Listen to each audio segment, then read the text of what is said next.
Adani enterprise, इस stock के ऊपर दोस्तों बात करने वाला हूं क्योंकि बहुत ज़्यादा आप कह सकते हैं जिगजैग मूवमेंट आपको स्टॉक में देखने को मिल रहा है। कल ये स्टॉक जो आप कह सकते हैं एक अनप्रेसिडेंटेड गिरावट दिखाया था और जब सुबह हुई तब भी स्टॉक में एक दबाव था, लेकिन आखिर ऐसा क्या हो गया? ऐसी कौन सी खबर आ गई जिसके कारण एक आप कह सकते हैं यू शेप या वी शेप रिकवरी आपको स्टॉक में देखने को मिल रही है। हर एक स्टॉक बहुत भयंकर तेजी दिखा रहा है और जब मैं भयंकर तेजी बोलता हूं, स्टॉक एक समय में दोस्तों ये 24% से ज्यादा की तेजी दिखा रहा था। मुझे नहीं पता बाजार बंद होते होते तेजी कामयाब रहेगी या नहीं रहेगी, लेकिन रीजन क्या है? एसबीआई के साथ क्या वो खबर निकल के आ रही है जिस कारण ये शायद ये तेजी आपको देखने को मिल रही है? वो रीजन क्या है जो आप कह सकते हैं री लोन पेमेंट का और भी अन्य इश्यूज जो खबरें लगातार आ रही हैं जिसके कारण स्टॉक गिर रहा है और भाग रहा है। और आज की जो खबर है दोस्तों जिस कारण स्टॉक में इतनी तेजी देखने को मिल रही है, मुझे लगता है कि इसके बाद स्टॉक किस तरह जाएगा ये तय करना मुझे लगता है बहुत बहुत ज़्यादा और मैं कहूँगा टफ हो जाएगा। ऐसा क्यों बोल रहा हूँ? पहला सबसे पहले डिस्क्लोजर के रूप में दोस्तों, अडानी एंटरप्राइज में कोई भी बाइंग और सेलिंग का ये वीडियो नहीं है। अगर आप बाइंग और सेलिंग करनी है कि नहीं इसलिए इस वीडियो में आए, तो मैं आपको बता दूं इसमें सिर्फ जो न्यूज़ है वो आपके साथ शेयर करने वाला हूं।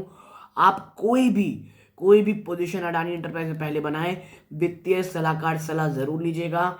बहुत टफ टाइम है ये। रिटेल निवेशक तो मैं कहूँगा बहुत सोच समझ करके स्टॉक में निवेश करें दोस्तों। तो अब अभी चलते हैं ये जानने कि आखिर इतनी बड़ी तेजी का रीजन क्या है। देखिए, Adani enterprise stock Zooms 24% from days low. What's cooking? आखिर चल क्या रहा है इस स्टॉक में जो आपको इतनी शानदार तेजी देखने को मिल रही है? ठीक है, आप देखें, after falling non stop for 7 consecutive trading sessions, share of Nifty stock Adani Enterprise were on a downward trajectory on opening। सुबह जो मैंने आपको कहा सुबह गिरावट में थी, but soon bounced back to rally 24.45% from days low to hit high of 1373। उसके बाद दोस्तों कुछ गिरावट भी देखने को मिली।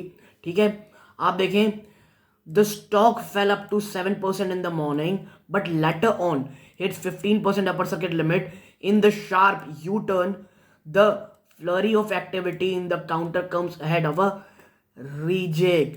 जी हाँ दोस्तों, rejig by index provider MSCI tomorrow and a report that banks have retained credit limits of Adani flagship entity। जी हाँ दोस्तों, बैंकों ने जो क्रेडिट कह लीजिए क्रेडिट लिमिट्स है उसे वापस से रिटेन कर दिए बैंकों ने, जो रिव्यू होने के बाद। और ये बहुत पॉजिटिव था अडानी ग्रुप ऑफ कंपनीज के लिए और यही कारण है आपको ये शानदार तेजी स्टॉक में देखने को मिल रही है। अब थोड़ा नीचे चलते हैं, आप देखें, Adani Enterprise will see a weight reduction of 20 basis points in MSCI Global Standard Index with effect from tomorrow। The outflow as a result of a reallocation by passive fund is estimated at $102 million। ठीक है, now the MSCI rejig has been one of the overhangs on the stock, which has fallen 67% from 52-week high of rupees 4,189 in the wake of an explosive report by Hindenburg Research that made several allegation around stock. देखिए, जैसे ही रीजग हुआ ये तमाम जो outflows हुए गिरावट हुए उसके कारण इतना बहुत ना भयंकर नेगेटिव असर पड़ा जिसकी आप कोई सीमा भी नहीं कर सकते। और खैर जो निवेशित होंगे इसमें उन्हें वो दर्द, उन्हें वो पेन पता होगा दोस्तों। ठीक है, traders are speculating that once the MSI shuffle is done tomorrow the stock may bottom out. और कहा यह जा रहा है दोस्तों, जो ये रीशफल जब हो जाएगा ना, तो ट्रेडर्स का ये मानना है कि जो ये वर्स्ट केस था, यानी जो भी पैसा जाना था, जो भी गिरावट होनी थी, वो तमाम चीजें हो चुकी हैं उस स्टॉक में, हो जाएंगी। और यहां से अब जो एक वर्ड यूज करता है ना, होता है दोस्तों, वर्स इज ओवर, वो हो चुका होगा। ठीक है, आगे चलते हैं।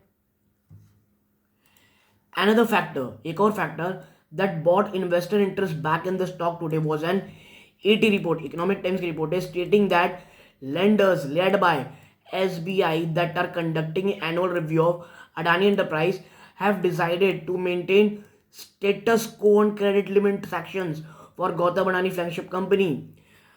Can you imagine?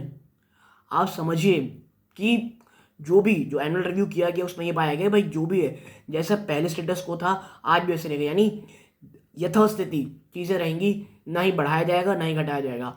और ये चीज़ बहुत बड़ा परिवर्तन लेके आता है, बहुत बड़ा कॉन्फिडेंस ला सकता है निवेशकों के बीच में, ऐसा मानना है अन्य लोगों, ऐसा मानना है इन्वेस्टर्स का दोस्तों। Now investor had change of hearts in other Adani stock as well as 8 out of 10 counters were in green zone. After being locked in lower side for several days, Adani stocks were in 5% higher circuit. और भाई साहब जो Adani transmission का हाल हुआ है वो भगवान ही जानता है। Adani Transmission and Gas was earlier going to see a reduction in weightage, but now MSCI has postponed it as the stock were trading at lower circuit and are not tradable। ठीक है, देखिए Adani transmission का तो एकदम बुरा ही हाल रहा है। आज मेरे ख्याल से थोड़ा सा मतलब आप कह सकते हैं लोअर सर्किट तो नहीं लगा, लोअर सर्किट ओपन हुआ है पिछले मेरे ख्याल से 21 या 22 सेशन के बाद, और अब कुछ हद तक उसमें निगेटिविटी अब आई है दोस्तों, यानी थोड़ा ओपन हुआ है। नाउ अंबुजा तो भागा ही था दोस्तों। Since the release of Hindenburg report on January 25, Adani stocks have lost over 60% of their combined market value, with investors losing over rupees 12 lakh crore, 12 lakh crore रुपए इन्वेस्टर लूज कर चुके हैं। देखिए मुझे ये लगता है ये वो कांड हुआ है जो जॉर्ज सोरस ने किया था, आप कह सकते हैं बैंक ऑफ इंग्लैंड की करेंसी के साथ। देखिए प्रॉब्लम ये थी कि बातें चल रही थी कि जो पाउंड है वो काफ़ी हद तक कमज़ोर हो चला है, तो इतनी ज़्यादा बड़ी शॉर्ट पोजीशन उड़ा ली थी उन्होंने, और भैया बोला कि भाई ये तो जाने वाला है पाउंड, और जो वो गिरावट हुई थी आप सोच भी नहीं सकते। 1 या 2 दिन मेरे ख्याल से $1.5 बिलियन शायद जॉर्ज सोरस ने कमाए थे। और वो आपने एक वर्ड सुना होता बैटमैन की सीरीज में, अ लिटिल पुश, वो over valued over leverage Adani stock जिनकी वैल्यूएशन बहुत ज़्यादा हाई थी, सिर्फ एक रिपोर्ट ने बर्बाद करके रख दिया दोस्तों पूरे स्टॉक्स को। और देखिए स्टॉक्स तो गया, रिटेल निवेशकों का पैसा बर्बाद हुआ।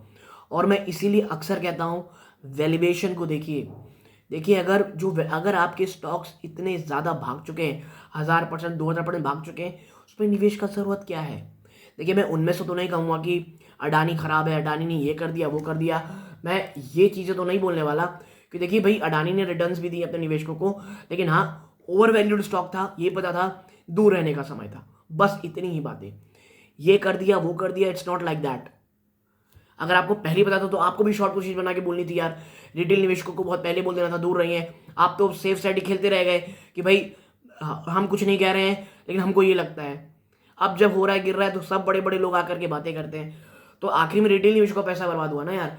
या उस समय आप चुप थे तो प्लीज़ अभी भी चुप रहें और दृष्टि को बदतर मत करें कि अब इसकी ओरिजिनल वैल्यू ये है, उसकी ओरिजिनल वैल्यू स्टॉक की प्राइस ये है, प्लीज़ ये सब मत करें। ऑलरेडी बहुत नुकसान बैठ चुका है रिटेल निवेशक। अगर आपका उस समय गट्स नहीं था तो आप इस समय भी अपना जो आपकी जो कह लीजिए कहना चाहिए जो आपका नॉलेज है, जो आपका ज्ञान सागर है, उसे अपने तक ही रखिए। ठीक है, आगे यहाँ लिखा हुआ है दोस्तों, Adani Group has been trying to convince investor and told bondholder that it plan to repay or repay share back loan worth। एक और रीजन जो बहुत अच्छा लगा दोस्तों निवेशकों को, जो मैंने आपसे कहा था कि रीपे वाला, कि भाई जो शेयर बैक लोन्स हैं 690 to 790 मिलियन डॉलर वो इस मार्च के अंत तक पे कर देंगे, और ये भी निवेशकों को बहुत बहुत अच्छी लगी। और देखिए जो सबसे इंपॉर्टेंट स्टॉक, जो सबसे फेवरेट स्टॉक निवेशकों का है अडानी में, वो अडानी पोर्ट है, अंबुजा सीमेंट है दोस्तों। ठीक है, तो मैं बस आपसे यही कहूँगा अडानी स्टॉक्स में अगर कोई मुझे अच्छा स्टॉक लगता है तो आपको पता है मैं पहले ही बोल चुका हूँ, एक Adani port, Adani Wilmer, 2 stocks मुझे पसंद है। अगर कोई और भी भयंकर बड़ी गिरावट होती है तो मुझे लगता है यही वो स्टॉक्स है जहाँ पे निवेश मैं करना चाहूँगा। एक और चीज़ अगर अडानी विल्मर में गिरावट होती है तो I will by it. Ambuja cement मुझे काफ़ी पसंद है, 300 के आसपास अगर आएगा तो एक्यूमुलेशन के लिए अच्छा रहेगा। लेकिन देखिए ये कोई बाइंग और सेलिंग रिकमेंडेशन नहीं है दोस्तों। डिस्क्लोजर में बता दूं, मेरी या मेरी फैमिली मेंबर की अडानी स्टॉक्स जो अडानी ग्रुप्स हैं उनमें इन्वेस्टमेंट हो सकती है दोस्तों। जी हाँ, अडानी ग्रुप की स्टॉक्स में मेरी इन्वेस्टमेंट हो सकती है, इसीलिए मैं आपको पहले डिस्क्लोज कर दे, इसलिए आपको डिस्क्लोजर के रूप में दे देता हूँ। लेकिन प्लीज़ कोई भी निवेश करें, 1 रुपये भी डालें अडानी स्टॉक्स में, प्लीज़ वित्तीय सलाहकार सलाह लें, ड्यू डिलिजेंस करें। हो सकता है बहुत ज़्यादा एक कह सकते हैं एक रिस्की बैट है, तो मुझे लगता है स्टॉक से दूर रहें आप, तो ज़्यादा अच्छा रहेगा। तो यदि आपको ये छोटी सी एनालिसिस पसंद आई हो, वीडियो को लाइक करके चैनल सब्सक्राइब कीजिएगा। यहाँ तक जुड़े रहे, इस बात का बहुत बहुत धन्यवाद। ये इस वीडियो का अंत है। जय हिंद दोस्तों।